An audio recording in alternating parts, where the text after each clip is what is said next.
Call centre બીજું શરૂ કરવાના હતા, જો કે પોલીસ તપાસમાં સમગ્ર ખુલાસો થઈ રહ્યો છે।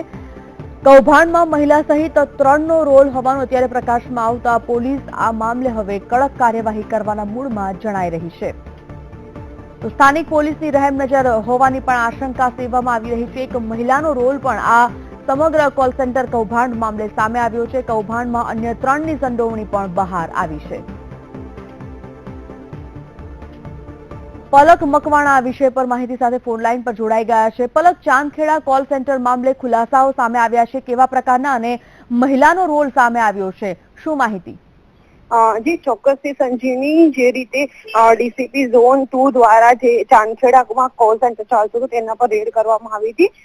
જે સ્થાનિક પોલીસ છે, ચાંદખેડા પોલીસ, એની રહેમ નજર હેઠળ આ કોલ સેન્ટર ધમધમતું હતું। ઘણા કેટલાય સમયથી આ કોલ સેન્ટર ચાલતું હતું, પરંતુ સ્થાનિક પોલીસે કોઈ પણ કાર્યવાહી નહીં કરતા આખરે ડીસીપી દ્વારા રેડ પાડી અને આખો કોલ સેન્ટરનો પર્દાફાશ કરવામાં આવ્યો હતો। સ્થાનિક પોલીસને અત્યારે હાલ તપાસ આપવામાં આવી હતી, પરંતુ કોઈ પણ તપાસ નહીં કરતા એની પાસેથી તપાસ લઈ અને અત્યારે હાલ ક્રાઇમ બ્રાન્ચને તપાસ આપવામાં આવી છે। 3ના નામ ખુલ્યા છે। ક્રાઇમ બ્રાન્ચ અત્યારે હાલ તપાસ હાથ ધરી રહી છે। પલક, આભાર।